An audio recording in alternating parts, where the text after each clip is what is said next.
Hello student, periodic table की series में हमने लास्ट लेक्चर में आयनाइजेशन एनर्जी से रिलेटेड पढ़ा था और उससे पहले पढ़ा था हमने एटम की रेडियस के बारे में। और वहां जब एटम की रेडियस के बारे में पढ़ा था ये बात बोली थी कि आयनिक रेडियस हम यहां छोड़ रहे हैं, आयनाइजेशन एनर्जी के बाद बात करेंगे। ऐसा इसलिए था क्योंकि जब कोई इलेक्ट्रॉन छोड़ दिया जाएगा उसके बाद ही एटम किसी आयन में बदलेगा और आयन की रेडियस कैसे कैलकुलेट की जाती है इसकी हम यहां बात करेंगे। तो देखिए, आज का टॉपिक हमारा है आयनिक रेडियस।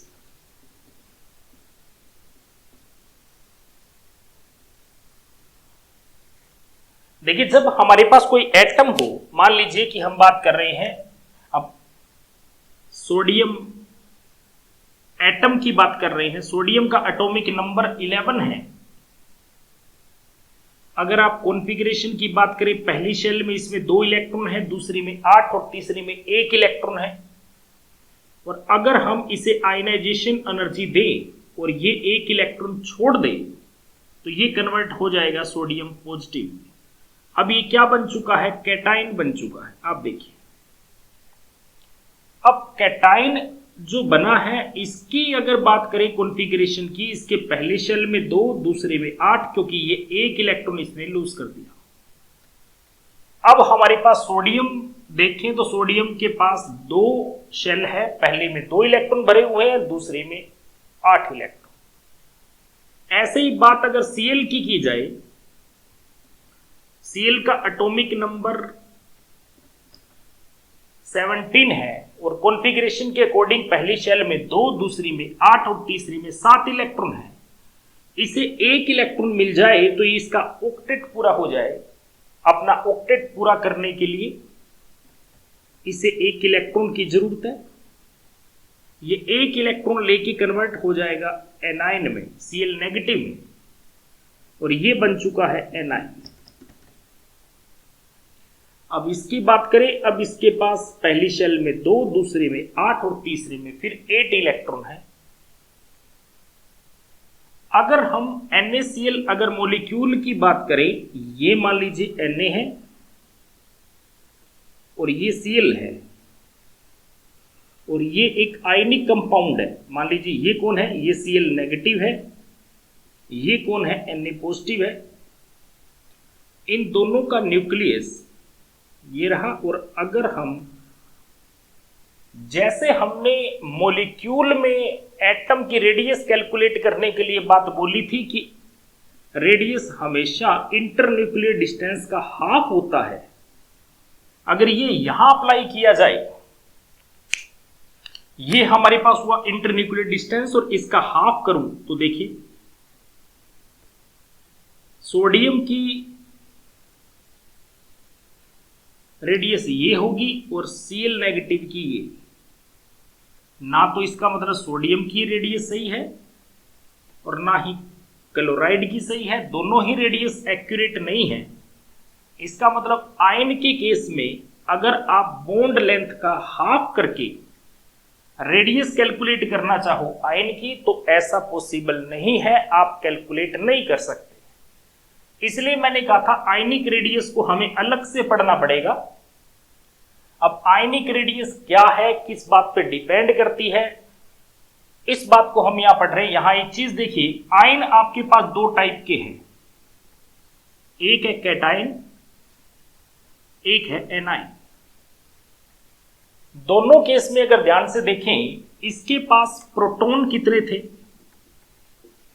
प्रोटॉन्स थे 11, न्यूक्लियस में प्लस कितने थे? 11। लेकिन फिलहाल इसके पास इलेक्ट्रॉन कितने हैं? इलेक्ट्रॉन है सिर्फ 10, 1 इलेक्ट्रॉन इसने लूज कर दिया और अब बचे हैं 10। इसका मतलब अगर हम इससे इफेक्टिव न्यूक्लियर चार्ज की बात करें, इफेक्टिव न्यूक्लियर चार्ज पर इलेक्ट्रॉन, आप ध्यान से देखिए, न्यूक्लियस की अट्रैक्शन बढ़ गई। अब 10 इलेक्ट्रॉन को 11 प्रोटॉन खींच रहे हैं, 10 माइनस को 11 प्लस खींच रहे हैं, इसका मतलब अट्रैक्शन बढ़ चुकी है। और हमने पढ़ा था साइज जो है वो इफेक्टिव न्यूक्लियर चार्ज के, हाँ साइज जो है वो इफेक्टिव न्यूक्लियर चार्ज के इनवर्सली प्रोपोर्शनल है। चार्ज जितना ज्यादा साइज उतना छोटा। इस हिसाब से देखिए तो कैटायन का साइज क्या हो गया, छोटा हो चुका है। तो कैटायन हमेशा क्या होता है, अपने पेरेंटल एटम से छोटा होता है। ऐसे ही एनाइन की बात करें, इसके पास प्रोटॉन कितने थे, प्रोटॉन एटॉमिक नंबर 17 था, इसका मतलब 17 थे। और इसके पास इलेक्ट्रॉन कितने हैं, इलेक्ट्रॉन फिलहाल बाहर से एक और ले लिया, टोटल हुए 18। आप ध्यान से देखिए, पर इलेक्ट्रॉन न्यूक्लियस की अट्रैक्शन कम हो गई है, क्योंकि 18 इलेक्ट्रॉन को 17 प्रोटॉन खींचेंगे। तो मैं कह सकता हूं इफेक्टिव न्यूक्लियर चार्ज कम हुआ, और इफेक्टिव न्यूक्लियर चार्ज कम होने से साइज क्या हो गया, इसका इंक्रीज हो गया। मतलब साइज हमेशा एनाइन का क्या होता है, बड़ा होता है, और कैटायन का साइज हमेशा क्या होता है, छोटा होता है। एक तो आपसे यही क्वेश्चन पूछा जाता है कि the size of cation is always smaller than it's parental atom while the A9 is larger than the parental atom. Why? इसका मतलब ध्यान से देखिए, कहना क्या चाहता है कि आपको एक दे दिया सोडियम और एक दे दिया सोडियम पॉजिटिव, ये कैटायन है और ये एटम है। पूछा साइज किसका, साइज कैटायन का हमेशा क्या होता है, अपने पेरेंटल एटम से छोटा होता है। और एनाइन की बात करें, एक Cl है एक Cl नेगेटिव, एनाइन का साइज हमेशा अपने पेरेंटल एटम से क्या होता है, बड़ा होता है। आप देख सकते हो कैटायन हमेशा अपने पेरेंटल एटम से छोटा होता है, जबकि एनाइन हमेशा अपने पेरेंटल एटम से बड़ा होता है। आपको इसका रीजन पूछे तो आप ये कहोगे कैटायन बनते वक्त इलेक्ट्रॉन लूज हो जाता है, इफेक्टिव न्यूक्लियर चार्ज बढ़ जाता है और साइज घट जाता है। एनाइन बनते वक्त बाहर से एक इलेक्ट्रॉन गेन किया जाता है, इफेक्टिव न्यूक्लियर चार्ज घट जाता है और साइज क्या हो जाता है, बढ़ जाता है। तो इसका तो आपके पास साफ साफ आंसर है।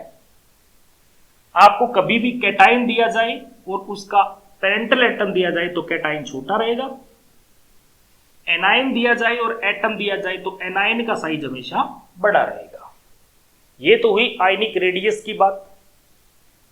अब आयनिक रेडियस कैलकुलेट कैसे की जाएगी? अगर आयनिक रेडियस देखो, ऐसे तो कैलकुलेट होती नहीं कि आप इंटरन्यूक्लियर डिस्टेंस को हाफ कर दीजिए रेडियस आ जाएगी, ऐसे तो नहीं आएगी। पर आप ध्यान से देखो, रोल सिर्फ किसका है, इफेक्टिव न्यूक्लियर चार्ज का है। अब ये इफेक्टिव न्यूक्लियर चार्ज क्या होता है और ये कैसे कैलकुलेट किया जाता है, और इस इफेक्टिव न्यूक्लियर चार्ज से साइज कैसे आएगा कैटायन और एनाइन का, इसको हम आगे डिस्कस करेंगे। तो पहले हम बात करेंगे इफेक्टिव न्यूक्लियर चार्ज क्या चीज है और कैसे कैलकुलेट किया जाता है। इफेक्टिव न्यूक्लियर चार्ज को निकालने के लिए, कैलकुलेट करने के लिए कुछ रूल दिए गए, और उन रूल को कहा जाता है स्लेटर रूल। Slater's rules. ये रूल क्या है समझिए। यहां आपको केस क्या दिया है, आपको केस दिया है, मान लीजिए मैं बात करता हूं पोटाशियम की। अब पोटाशियम की आप कॉन्फ़िगरेशन लिखिए। पोटाशियम का एटॉमिक नंबर है 19, 1s2 2s2 2p6 3s2 3p6 and 4s1। In rule में पहला रूल ये कहता है, रूल नंबर 1, आप पहले ग्रुपिंग कीजिए। ग्रुपिंग, अब ग्रुपिंग कैसे करनी है देखो, 1s अपने आप में एक अलग ग्रुप होगा, 2s और 2p का एक ग्रुप होगा, 3s और 3p का एक ग्रुप होगा। कल को मान लो D होता तो पहले D आता, उसका अपना ग्रुप होता, उसके बाद S आता और P आता, उसका अपना ग्रुप होता। उसके बाद मान लीजिए 4D आता, उसका खुद का ग्रुप होता। फिर 4F का ग्रुप होता। फिर ऐसे ही 5S, ऐसे। पहले आप कॉन्फ़िगरेशन जैसे मर्जी है, आपको इसके अकॉर्डिंग ग्रुपिंग करनी है। अब मान लीजिए एग्जाम्पल आप पोटासियम के लिए ग्रुपिंग कर रहे हैं, तो पोटासियम में 1S, इसमें कितने इलेक्ट्रॉन हुए 2, 2S 2P में मिला के कितने हुए 8। पोटासियम के केस में देखो ग्रुपिंग कैसे करनी है समझिए। फिर 3S 3P का इकट्ठा ग्रुप करना है, इनमें भी कितने इलेक्ट्रॉन हुए 8। 3D इसके पास है ही नहीं, सीधा 4S है, और 4S में कितने इलेक्ट्रॉन हैं 1। ये हुई इसकी ग्रुपिंग। ऐसे मान लीजिए कि मैंने आपको जिंक की ग्रुपिंग दे दी, पहले कैल्शियम की ले लीजिए पोटासियम के बाद। कैल्शियम का एटॉमिक नंबर 20 है। आप कैसे करते 1s2, 2s2, 2p6, 8 इसके हुए, 3s2, 3p6, 8 टोटल इसके हुए। अब देखो 8, 8, 16 एंड 2, ये हुए 18। अब बचे 2 इलेक्ट्रॉन और वो 4s में जाएंगे। ये देखिए अगर एक एग्जांपल आप जिंक का ले लीजिए, जिंक का एटॉमिक नंबर 30 है। अगर आप कॉन्फ़िगरेशन लिखते तो क्या लिखते 1s2, 2s2, 2p6, 3s2, 3p6, 4s2 and 3d10, आप ऐसे लिखते। लेकिन ग्रुपिंग ऐसे नहीं होगी, मैंने आपको कहा ग्रुपिंग में पहले 1s अलग ग्रुप में रहेगा, 2s और 2p अलग ग्रुप में रहेगा, इसमें इलेक्ट्रॉन हुए टोटल 8। 3s 3p अलग ग्रुप में रहेंगे, इनमें भी कितने इलेक्ट्रॉन है 8। 4s से पहले 3d आएगा जो कि अपना एक ग्रुप होगा, इसमें इलेक्ट्रॉन है 10 और 4s में इलेक्ट्रॉन है 2। ऐसे ये देखिए ग्रुपिंग ऐसे होती है। अब इस ग्रुपिंग में जिस इलेक्ट्रॉन की बात कर रहे हो आप, जैसे मान लीजिए पोटासियम का निकालना है तो लास्ट इलेक्ट्रॉन ये है। अगर आप कैल्शियम की बात कर रहे हो तो लास्ट इलेक्ट्रॉन ये है, जिंक की बात कर रहे हो तो लास्ट इलेक्ट्रॉन ये है। ये देखिए इफेक्टिव न्यूक्लियर चार्ज निकालने लास्ट इलेक्ट्रॉन आपको देखना होगा किसमें है। अब मान लो आपको पोटासियम का चाहिए तो एक इलेक्ट्रॉन है, वो तो है ही है, उस पे तो आप निकाल ही रहे हो, आप उसको काउंट नहीं करोगे। जैसे इसमें कैल्शियम में आपको 4s पे निकालना है तो 4s में तो 2 है, एक पर तो आप निकाल रहे हो, तो इसलिए एक छोड़ दीजिए या एक बचेगा। ऐसे ही जिंक की बात करें, 2 में से एक पे तो आप निकाल ही रहे हो, तो एक ही बचेगा यहां पर। इसको क्या कहना चाहता हूं इसको ध्यान से देखिए, आगे वाले पॉइंट से अगला जो रूल है उस रूल में समझाता हूं ये क्या कहना चाहता है। देखिए एक्चुअल में स्लेटर रूल किस लिए दिया गया था, जो हमने शील्डिंग इफेक्ट पढ़ा था,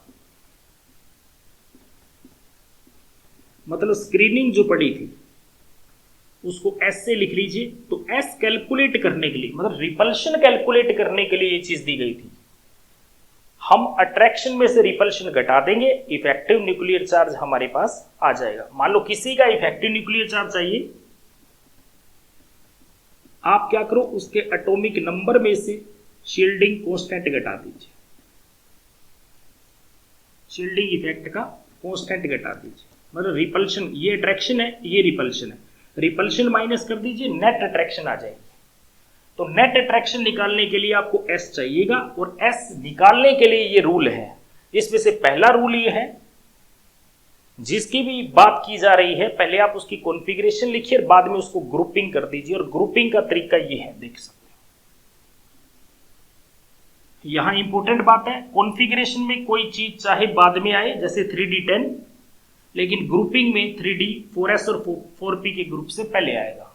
ग्रुपिंग की यही सीक्वेंस रहेगी। ये हुआ हमारे पास पहला रूल।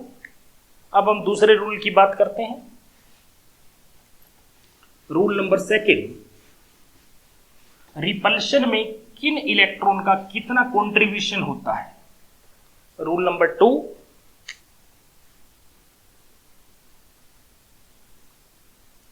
कंट्रीब्यूशन की बात करते हैं।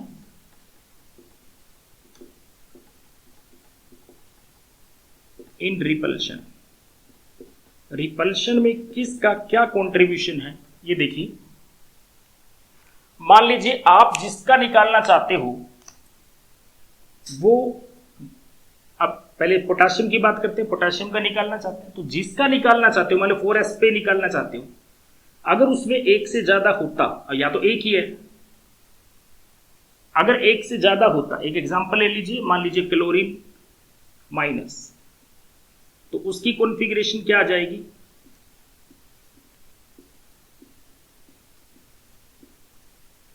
एटीन इलेक्ट्रॉन है, ये 18 हुए, देखिए 17 थे, एक बार से ले लिया, टोटल हुए 18।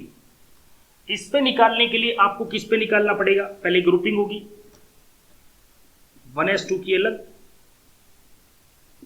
2s2p की अलग और 3s3p की अलग।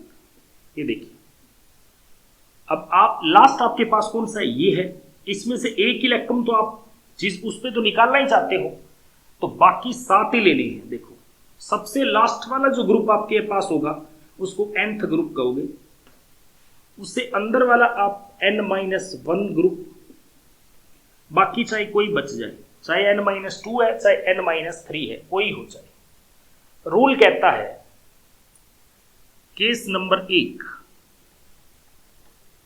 nth ग्रुप है उसका कंट्रीब्यूशन एक छोड़ के, मतलब देखो लेस देन 1, मतलब जितने हैं उसमें से पहले एक कम कर देना, पहले तो आप एक कम कर देना, और एक कम करने के बाद nth वालों का कंट्रीब्यूशन होगा 0.35।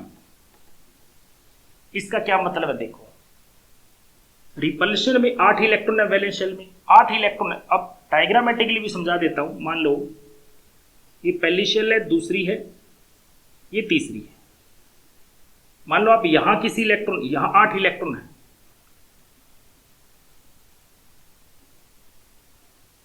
आप इस इलेक्ट्रॉन की बात, ये तो आपने कंसीडर ही कर लिया, तो बाकी इन इलेक्ट्रॉन की बात चल रही है जो इसी की खुद की शेल में, ये आपने छोड़ दिया, तो बाकी कितने बच्चे 7। इन 7 की वजह से इसके ऊपर क्या रिपल्शन है, आप इसकी बात कर रहे हो, इनका कंट्रीब्यूशन होता है 0.35। याद रखना, अगर ये कौन हो, ये हाइड्रोजन हुआ, अगर ये 1s हुआ ना जिसका आप निकालना चाहते हो, तो आप कंट्रीब्यूशन लोगे 0.30। अब इसका मतलब समझो, मान लीजिए कि आप बात कर रहे हो हीलियम की, हीलियम है तो आप कॉन्फ़िगरेशन क्या लिखोगे, 1s2। ग्रुपिंग क्या है, सिर्फ यही है, हीलियम का अगर s निकालना चाहते हो तो एक तो आपने कंसीडर ही कर लिया, तो बचा एक ही, तो उसका कंट्रीब्यूशन होगा 0.30 ना कि 0.35। सिर्फ 1s के केस में आपने क्या लेना है, 0.30 लेना है, बाकी हर एक के केस में आपने क्या लेना है, 0.35 ही लेना है। ध्यान से देख लीजिए, सिर्फ 1s के केस में आपने 0.30 लेना है, बाकी सभी 0.35 रहेगा। अब ध्यान से देखिए अगला केस नंबर 3, ये तो nth का है, इस शेल वालों का है, और उससे अंदर जो 8 इलेक्ट्रॉन है उनका क्या करोगे, अंदर वाली शेल का। ये देखो जो n-1 है ग्रुप, मतलब इसकी तो आपने बात कर ही ली, अब अंदर वाले उनका कंट्रीब्यूशन रहेगा 0.85, मतलब ये कितना रिपेल कर रहे हैं, इसको 0.85 कर रहे हैं। और उसके अलावा जितने अंदर बच गए n-2, 3, मतलब कोई भी, मतलब ओवरऑल मैंने कह दिया रिमेनिंग, बाकी जितने भी बच गए उनका कंट्रीब्यूशन रहेगा 1। उनका कंट्रीब्यूशन क्या रहेगा, 1 रहेगा। अब इस बात का मतलब क्या है समझाता हूं। मैंने यहां डी का केस नहीं लिया, आपको जरूरत नहीं पड़ेगी, फिर भी मैं डी का इसके बाद बताऊंगा, पहले कैलकुलेट करके दिखाता हूं पोटासियम का कैसे कैलकुलेट होता है एस का मान। ये देखिए, इसमें केस कुछ ऐसा है, ये है पोटासियम का न्यूक्लियस, इसमें 19 प्लस है, ये है पहली शेल। ऐसे ही मान लीजिए सेकंड, थर्ड। देखिए हम पोटासियम की बात करते हैं, पोटासियम का कैसे शील्डिंग कांस्टेंट निकलता है। देखो पहले पोटासियम का एटॉमिक नंबर 19 है, आपने कॉन्फ़िगरेशन लिख ली। अब सोच के देखिए जब पोटासियम का निकाल रहे हो तो सबसे लास्ट वाला इलेक्ट्रॉन कहाँ है, तो इसलिए मैंने इसको क्या कह दिया, ये न्यूक्लियस हो गया। अब न्यूक्लियस में कितने प्रोटॉन है, 19 है, तो 19 तो प्लस है न्यूक्लियस में। ये शेल होगी पहली, तो पहली शेल में कितने इलेक्ट्रॉन है, 2। दूसरी शेल में कितने इलेक्ट्रॉन भरे हुए हैं, ग्रुपिंग के हिसाब से देख लीजिए 8। तीसरी शेल में कितने इलेक्ट्रॉन है, फिर 8। और चौथी शेल में या चौथा ग्रुप है उसमें कितने हैं, 1 इलेक्ट्रॉन है, सिंगल इलेक्ट्रॉन है 1। ये देखिए आप अगर इस पे निकालना चाहते हो तो इसको तो गिनना ही नहीं, इस पे तो रिपल्शन आप देख रहे हो, रिपल्शन किन की, 8 तो ये रिपेल करेंगे, 2 फिर 8 इस शेल वाले रिपेल करेंगे, 2 ये रिपेल करेंगे। जो ये रिपल्शन होगी, ध्यान से देखो, जो ये रिपल्शन होगी, ये वाले जो 8 रिपेल करेंगे, सॉरी ये वाले 8 रिपेल करेंगे, इनका कंट्रीब्यूशन कितना है, मैं कह रहा हूं इनका कंट्रीब्यूशन है 0.85। और अंदर वाले जितने बचिए, मतलब इससे लास्ट से अंदर वाली शेल वालों का कंट्रीब्यूशन तो है 0.85, और बाकी जो बच गए उनका कंट्रीब्यूशन है 1। ये देखिए रिपेल तो ये भी कर रहे हैं और रिपेल ये भी कर रहे हैं, तो इनका रिपल्शन का कंट्रीब्यूशन है 0.85, और उससे अंदर वाले जितने भी हैं उनका है 1। अगर इसकी शेल में कोई और होता तो उनका होता 0.35, खुद की शेल में कोई होता तो होता कंट्रीब्यूशन 0.35, अंदर वाले में होता तो 0.85, और अंदर कोई भी होता तो होता 1। ये देख लीजिए, क्लियर। अब देखिए यहां अगर क्लोराइड का केस ले लेते हैं, क्लोराइड पे निकालना हो तो ये देखिए, ये है सबसे बाहर वाली शेल, 7 इलेक्ट्रॉन, तो देखो टोटल इसमें 8 है, तो एक को तो कंसीडर ही कर लिया, इसको छोड़ दिया, बाकी इसमें कितने बचिए 7। तो nth में कितने इलेक्ट्रॉन है, 7। n से अंदर वाली तो ये कौन सी होगी, n-1, इसमें कितने इलेक्ट्रॉन है, 8। उससे अंदर वाली शेल क्या होगी, n-2, इसमें कितने इलेक्ट्रॉन है, 2। तो देखो मैंने कहा था ना, खुद वाली में जिसमें कंसीडर कर रहे हो उसी में अगर कोई इलेक्ट्रॉन है, इनका कंट्रीब्यूशन तो कितना आएगा, 0.35। उससे अंदर वालों का कंट्रीब्यूशन कितना आएगा, 8 ये इलेक्ट्रॉन है, उनका आएगा 0.85, और उससे अंदर वाले कोई है, 2 ये है, इनका आएगा 1। ये देखिए खुद वाली शेल का कंट्रीब्यूशन क्या होगा, 0.35, अंदर वाली शेल का क्या होगा, 0.85, और उससे अंदर जो बच गए सबका कंट्रीब्यूशन क्या होगा, 1। अब मैं इस डायग्राम को साफ करता हूं, अब मैं कैलकुलेशन करके दिखाता हूं आपको कि कैसे इफेक्टिव न्यूक्लियर चार्ज कैलकुलेट किया जाता है। ये देखिए मान लीजिए हम पोटासियम का निकालना चाहते हैं, पोटासियम का, तो पहले हमने ग्रुपिंग कर दी, 1s में कितने हैं, 2, अंदर वाला ग्रुप हो गया 2s2p, इसमें कितने 8 इलेक्ट्रॉन, फिर ग्रुप कौन हो गया 3s3p, इसमें कितने हैं 8, और लास्ट कौन हो गया 4s, इसमें है 1। तो अब ध्यान से देखिए, आप इस पे निकालना चाहते हो तो ये तो गया, एक ही था। अगर ये n है तो ये n-1 है, और n-1 वालों का कंट्रीब्यूशन कितना है, 0.85, और मैंने कहा जितने बाकी बच गए इनका कंट्रीब्यूशन क्या होगा, इनका होगा 1। इस हिसाब से शील्डिंग कांस्टेंट निकालूं तो क्या आएगा, देखो खुद वाले का, देखो खुद वाले का कोई है ही नहीं, 1 इलेक्ट्रॉन था उसी को आपने कंसीडर कर लिया। ये देखिए उससे अंदर 8 इलेक्ट्रॉन ऐसे हैं जिनका कंट्रीब्यूशन कितना है, 0.85, और फिर 8 और 2 10 ऐसे हैं जिनका कंट्रीब्यूशन कितना है, 1। ये देखिए अब आप कैलकुलेट करिए, ये तो हुआ 0,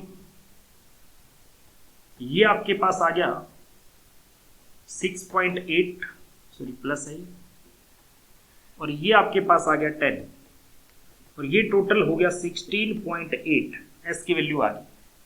अब क्या निकालना है, effective nuclear charge. Effective nuclear charge क्या निकलेगा, एटॉमिक नंबर में से s माइनस करोगे, इसका एटॉमिक नंबर कितना था 19, मतलब प्लस कितने थे 19, रिपल्शन वाला फैक्टर कितना हो गया 16.8। अब आपके पास वैल्यू क्या आ गई 2.2।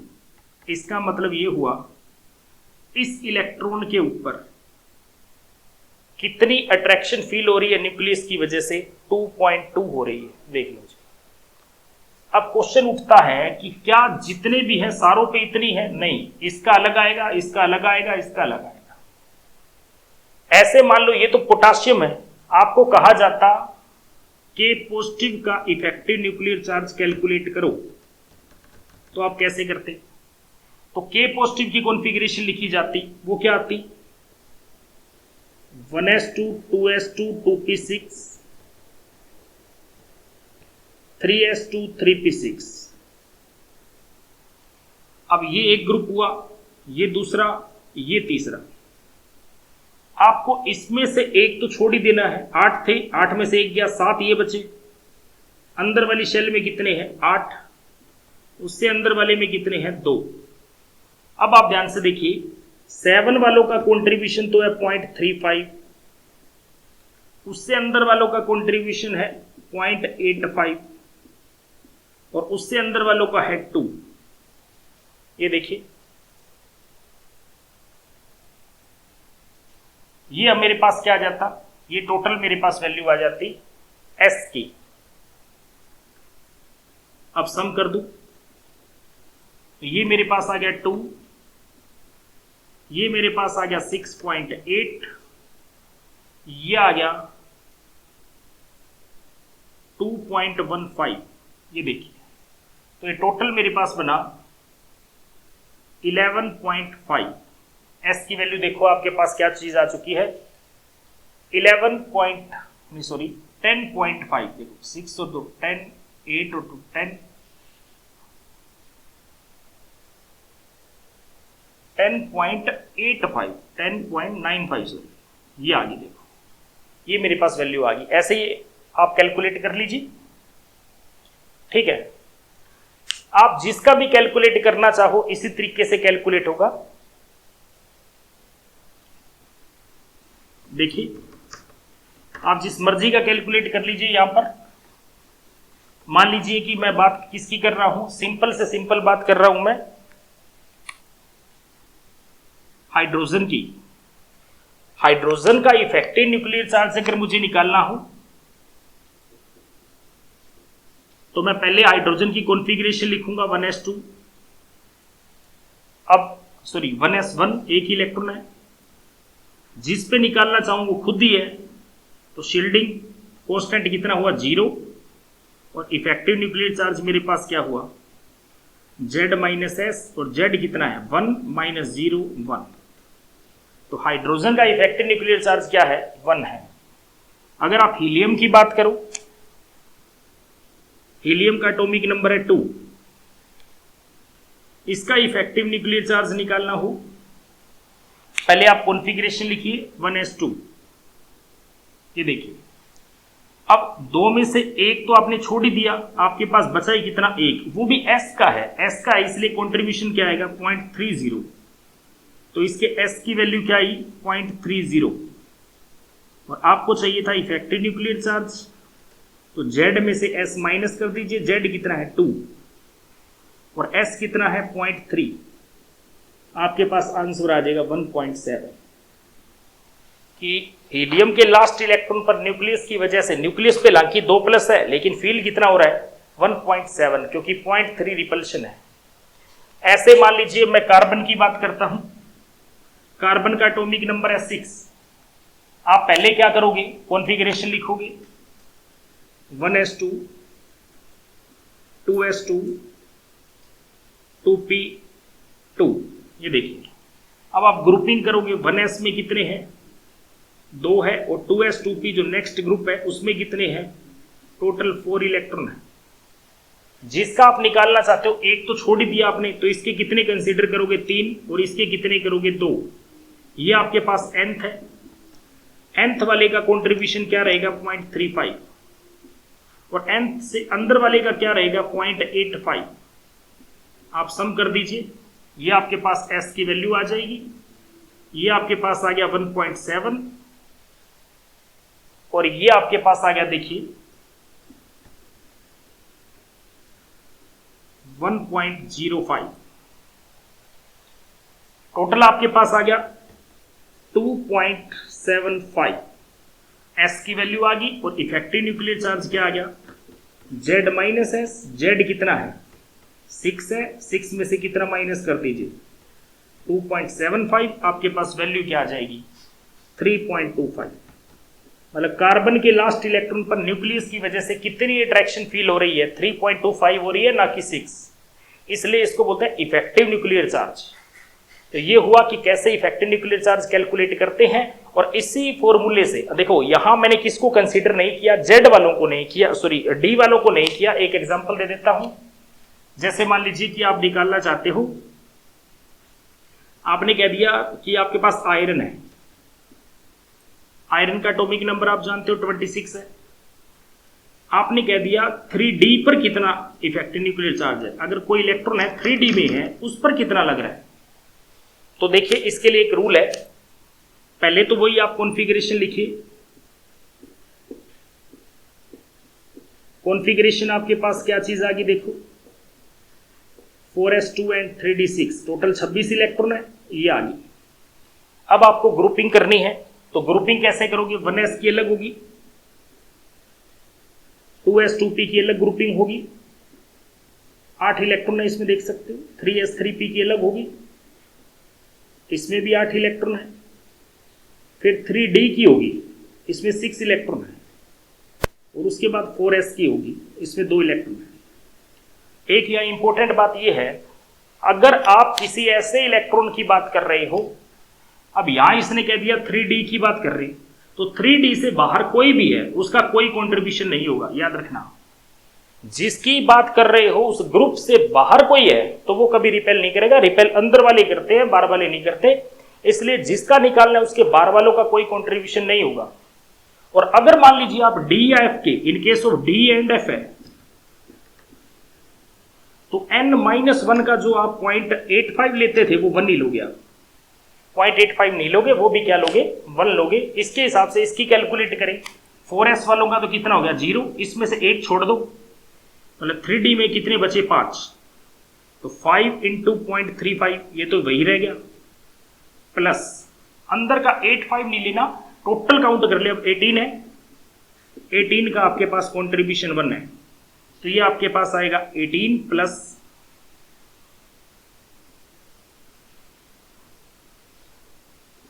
1.75 हो गया, ठीक है। टोटल हुआ 19.75। एस का मान 3d के लिए है, 3d के लिए, और इस मतलब जो d में इलेक्ट्रॉन है उस पर कितनी अट्रैक्शन फील हो रही है, उस पर हो रही है 26 माइनस दिस, तो ये आपके पास आ गया 6.25। जो इलेक्ट्रॉन 3d में है उस पर न्यूक्लियस की वजह से कितनी अट्रैक्शन लग रही है 6.25। तो यहां बस यही ध्यान रखना है, जिस ग्रुप की बात कर रहे हो उससे बाहर वालों का कोई कंट्रीब्यूशन नहीं होगा, और अगर जिस पे निकालना है वो 3d या f है तो अंदर वाला 0.85 वाला रूल नहीं लगेगा, बस बाकी सारे 1 ही लेने आपने। बस ये चेंजेस है d के केस में, बाकी d और f के केस में और कोई चेंज नहीं है। तो ये हुआ हमारे पास स्लेटर रूल कि कैसे शील्डिंग कांस्टेंट निकालते हैं और शील्डिंग कांस्टेंट की हेल्प से कैसे इफेक्टिव न्यूक्लियर चार्ज कैलकुलेट किया जाता है।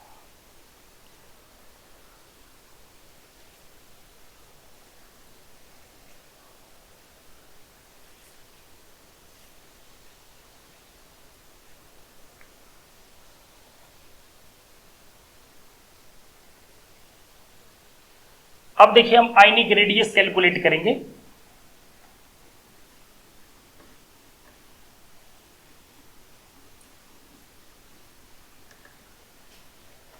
ये टॉपिक हमने आयनिक रेडियस कैलकुलेट करने के लिए सीखा है।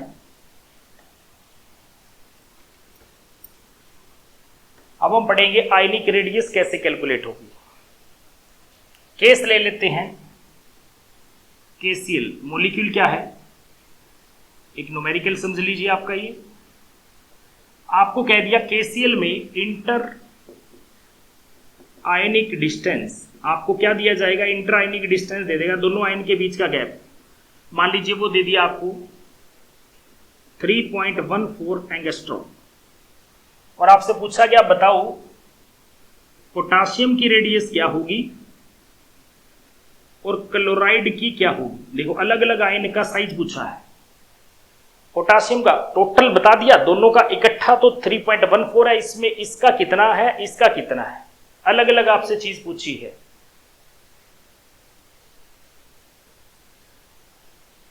कैसे कैलकुलेट होता है, देखिए एक मेथड है जिसको बोला जाता है polling method. Ionic radius calculate करने के लिए एक मेथड दिया गया और उस मेथड को कहते हैं पोलिंग मेथड। उसमें यह बात कही गई किसी भी आयन का अगर आप रेडियस निकालना चाहते हो, मान लो आप पोटासियम की निकालना चाहते हो, तो पोटासियम के इफेक्टिव न्यूक्लियर चार्ज के इनवर्सली प्रोपोर्शनल, ये बात हम पढ़ चुके हैं पीछे। जिसका इफेक्टिव न्यूक्लियर चार्ज जितना ज्यादा है साइज उसका उतना छोटा है, तो इनवर्सली प्रोपोर्शनल होता है। इस हिसाब से देखा जाए तो आर के पॉजिटिव क्या आ गया मेरे पास, डायरेक्टली प्रोपोर्शनल के साइन को हटाऊं, कांस्टेंट लगेगा, कांस्टेंट मान लिया सी। ये देखिए सिमिलर अगर आप R C L minus calculate करना चाहो वो क्या आएगा, वो inversely proportional to C L minus का इफेक्टिव न्यूक्लियर चार्ज। तो सी एल नेगेटिव की रेडियस क्या आ गई, सी डिवाइड बाय क्लोराइड का इफेक्टिव न्यूक्लियर चार्ज। ये देखो आप इसको इससे डिवाइड कर दीजिए, मेरे पास क्या चीज आ गई, R K positive divide by R C L negative. C से सी कैंसिल हो जाएगा, डिवाइड में इसलिए ऊपर चला जाएगा, ये मेरे पास आएगा effective nuclear charge of chloride बटे effective nuclear charge of potassium. अब देखो आपको दोनों का इफेक्टिव न्यूक्लियर चार्ज कैलकुलेट करना पड़ेगा, और ये चीज आपको मैंने पहले कैलकुलेट करके दिखा दी थी। आप इंडिविजुअल कैलकुलेट करके देखो, मैं इस क्वेश्चन को पूरा करके दिखाऊंगा। पहले आप पोटासियम उठाइए, हम अब निकालना क्या चाहते हैं, effective nuclear charge of potassium ion क्या है। देखो आप पहले पोटासियम आयन की कॉन्फ़िगरेशन लिखोगे, 1s2 2s2 2p6 3s2 and 3p6। ध्यान से देखिए टोटल ये मेरे पास क्या चीज आ गई, देख सकते हो आप, ये मेरे पास टोटल 19 इलेक्ट्रॉन थे, एक कम हो गया 18 है, तो 2 4 6 10 12 18, ये 18 इलेक्ट्रॉन भर दिए। अब इसकी ग्रुपिंग कर दीजिए, 1s में कितने आए 2, 2s2p का जो ग्रुप बना इसमें कितने आए 8, 3s3p का जो ग्रुप बना उसमें कितने आए 6। पहले मैं s कैलकुलेट कर रहा हूं, देखो मैंने क्या कहा था, जिसका निकालना है उसमें से एक कम कर दो, इसमें सॉरी 8, इसमें 8 थे, एक कम हो गया, तो ये कितने बचे 7। n-1 में कितने आपके पास 8, n-2 में आपके पास कितने 2, तो इसका कंट्रीब्यूशन तो हो गया 7 इंटू 0.35, इसका अंदर वाले का हो गया 8 इंटू 0.85, और उससे अंदर वाले का कंट्रीब्यूशन हो गया 1। तो ये वैल्यू आपके पास क्या आ गई 2 प्लस 6.8 प्लस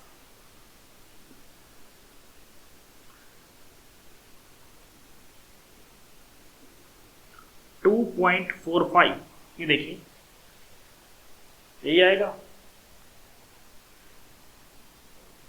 ठीक है, अब टोटल देख लीजिए कितना होगा, टोटल हो गया ये 6 और 2 8 और 2 10, ये आ गया 11.25। वैल्यू क्या आ गई, एस की वैल्यू आ गई पोटासियम।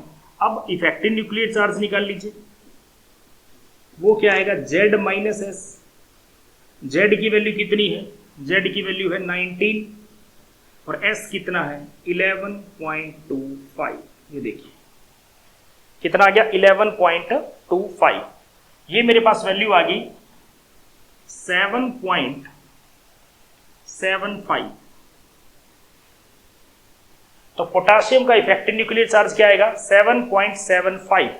इसी तरीके देखो एक चीज आ गई ये रही, ऐसे ही मुझे किसकी कैलकुलेट करनी है, क्लोराइड की। सिमिलर क्लोराइड की कॉन्फ़िगरेशन भी यही है, ध्यान से देखो क्लोराइड की भी यही है, लेकिन उसका effective nuclear charge chloride configuration यही है तो एस तो सेम आएगा, लेकिन जेड उसका 17 है, देन 17 माइनस 11.25, ये मेरे पास आ जाएगा 5.75। तो क्लोराइड का इफेक्टिव न्यूक्लियर चार्ज क्या है 5.75 और पोटाशियम का क्या है 7.75। अब यहां पुट कर दीजिए, देखो ये दोनों वैल्यू यहां पुट कर दीजिए, R K positive divide by R C L negative is equal to effective nuclear charge इसका कितना है 5.75, पोटाशियम का कितना है 7.75, ये वैल्यू आ जाएगी 0.74। इसका मतलब साफ है क्लोराइड उधर ले जाऊं तो पोटाशियम का साइज जो है वो क्लोराइड के साइज से क्लोराइड के साइज से 0.74 टाइम्स है। ये देखो अब इससे क्या हुआ, इससे फर्क क्या पड़ेगा बताता हूं, देखो कैसे कैलकुलेट होगा, आगे चलते हैं।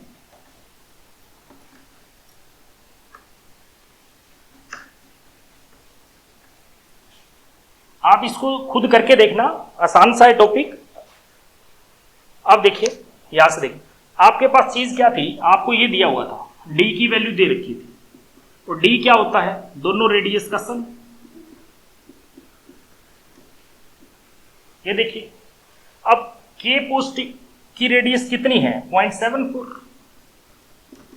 Of RCL negative plus RCL negative, ये 1 है, ये 0.74 है, टोटल कितना होगा 1.74 RCL negative is equal to D. अब देखो डी की वैल्यू आपके पास है 3.14 एंगस्ट्रॉम, ये किसके इक्वल आ गया 1.74 आरसीएल नेगेटिव, ये लो जी, ठीक है। यहां से आप आरसीएल नेगेटिव की वैल्यू निकालो, क्लोराइड आयन की रेडियस आ जाएगा, वो आ गई 3.14 डिवाइड बाई 1.74 एंगस्ट्रॉम, ये आ चुकी है।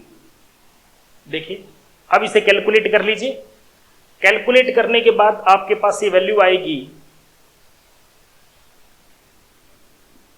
1.81 एंगस्ट्रॉम, कितनी आएगी 1.81। तो क्लोराइड की रेडियस आ चुकी है। अब पोटाशियम की निकाल लीजिए, देखो हमने यहां से कैलकुलेट किया, पोटाशियम कितना है, पोटाशियम है 0.74 टाइम्स ऑफ क्लोराइड, क्लोराइड की वैल्यू पता है, और क्लोराइड की वैल्यू कितनी है 1.81, तो ये टोटल आएगी 1.33 एंगस्ट्रॉम। अब देखो दोनों की अलग अलग रेडियस आ चुकी है, हमें पूछी थी पोटाशियम की कितनी है, पोटाशियम की रेडियस आ चुकी है 1.33 एंगस्ट्रॉम। फिर पूछा था क्लोराइड की कितनी है, और क्लोराइड की आती है 1.81 एंगस्ट्रॉम। आप देख सकते हो इस तरीके से आपको इंडिविजुअल आयन की अगर रेडियस कैलकुलेट करनी हो तो कैसे करोगे, आपको इंटर आयनिक डिस्टेंस दिया होगा, रेडियस आपको कैलकुलेट करनी पड़ेगी, मेथड का नाम रहेगा पोलिंग मेथड। तो आज जो हमने डिस्कस किया आयनिक रेडियस कैलकुलेट करने के बारे में, आयनिक रेडियस क्या है, कैसे कैलकुलेट होती है, किस पे डिपेंड करती है, और इसका रीजनिंग टाइप क्वेश्चन मैंने आपको बताया। एनायन का साइज हमेशा बड़ा और कैटायन का साइज हमेशा अपने पेरेंटल एटम से छोटा है। मैं आइसो इलेक्ट्रॉनिक स्पीसीज को इसके बाद डिस्कस करूंगा विद एग्जांपल। इसी के साथ आज का चैप्टर हमारा कंप्लीट होता है। Thank you.